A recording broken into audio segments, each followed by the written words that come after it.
There's a whole laundry list of games that I've always wanted to play back in the day, but could never be able to due to lack of time, money, or any combination of the two. Today, we are looking at one such forgotten title with Timeshift. Released in 2007 by the late Sierra Entertainment, Timeshift was a first-person shooter that featured time manipulation powers. While it sounds awesome, the game has fallen into obscurity and is almost never talked about today. Was Timeshift just not that good, or is this somewhat a hidden gem from the dying days of Sierra? I also wanted to mention that I had trouble running this game on Windows 10, so we are back to the old humble XP machine for this review. I upgraded the machine recently from a 660 to a 780 recently, so we got much more power to play around with now. When you start the game, you can select your difficulty and will be given an opening cutscene. Some lab is under attack and you can enter some kind of cyber suit and begin the game proper. It sounds like I'm skimping out on details, but I'm really not. The story is virtually non-existent for the most part, and further cutscenes struggle to form a coherent plot. It tries to tie it in at the end, but let's say it doesn't do a very good job. Story in video games is always a contentious thing for many. It's rare for games to balance out narrative and gameplay so well,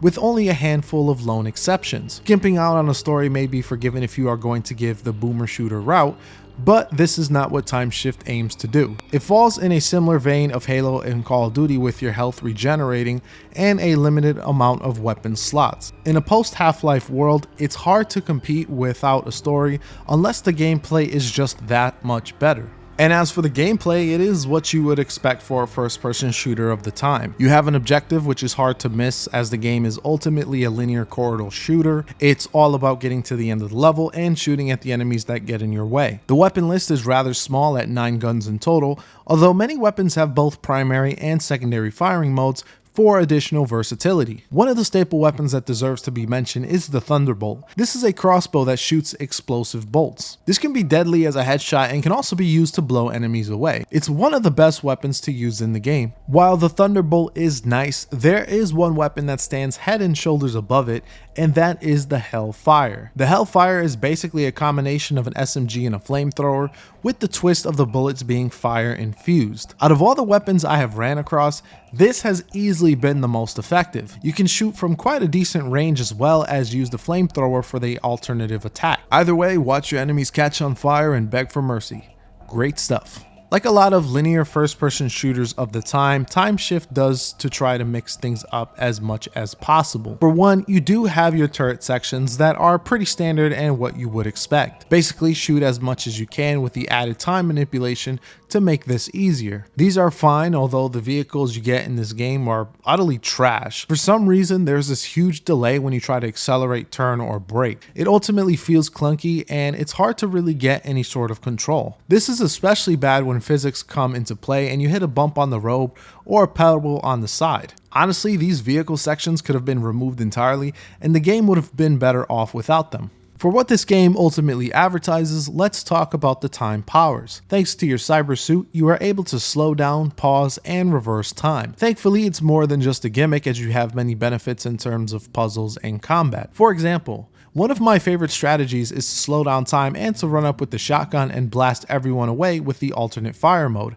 then hide away as my time powers recharge. It even becomes required as some of the later enemies can also manipulate time alongside you, and it's honestly pretty fun and what helps this game stand out despite some of Timeshift's shortcomings. And as for shortcomings, there are a ton of them. For one, the enemies take way too many shots to go down. This is further exacerbated by the early game weapons, including the carbine that takes a full clip to take out most enemies. You'll most likely do what I did and stick with the shotgun, as that is one of the few early game weapons that can do consistent enough damage. Even with some of the better weapons, the enemies will sometimes take too much damage unless you aim specifically for headshots. While you do have regenerative health, your health drains rapidly once an enemy has you on their sights. The only way I found to progress during tough sections was to slow down time, take out as many enemies as possible, then hide for a set amount of time to recharge my time meter and do it all over again. Sometimes the soldiers will charge at you, but if you're camped properly and pay attention to your radar, this is pretty trivial. It gets pretty monotonous and shows just how shallow the game is. Another is just the overall lackluster level design. It doesn't help that many of these environments repeat, so it feels like you're treading the same ground you were just at. Most of the time, you'll clear all the enemies and then have another wave spawn in once you reach a certain point. The game isn't overly cheap or hard in any way, but it feels like poor game design waiting for the player to set off the obviously seen triggers miles away. A more organic way of introducing more enemies would have been beneficial. The length of the game is also criticized by many, but I don't see it as a bad thing honestly. On normal difficulty, the game can be completed in about 8 hours.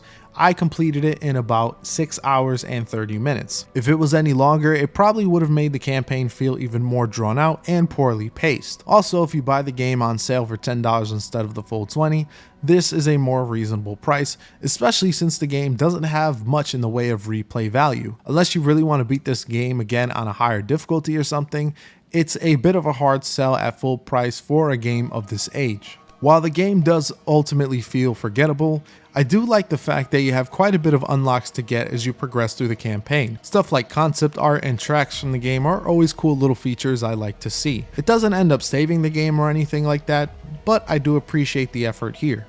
I also have to give credit where it's due on the graphics department. For 2007, this is one hell of a good looking game with great lighting and very well detailed character models. It also ran at a smooth 60 FPS without a single hitch in sight. Fun fact, this same engine was used for the Halo Combat Evolved Anniversary, so the comparisons to Halo earlier in the review were not for naught. Unfortunately, I can't make the same comparison when it comes to its score, as most of the music is just okay and it's scattered throughout. And before I wrap this up, I want to discuss the multiplayer mode here. Similar to many FPS shooters of the time that featured multiplayer, you got yourself a handful of maps and modes to play with, including the staples such as Team Deathmatch and Capture the Flag. The online servers have shut down a long time ago, so the only way you'll be playing this on PC is through LAN connection. Despite my criticisms on the single player campaign, I can see the multiplayer being a fun time if you're able to get a LAN situation set up. Overall though, I just find this game very hard to recommend. Despite the fun I had using the time powers to slow down time,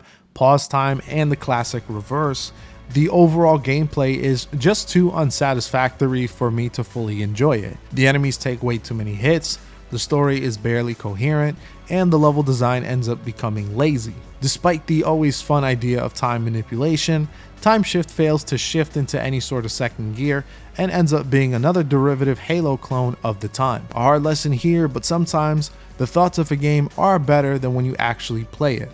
Thank you all for watching as always, and this is Powerhouse, signing off.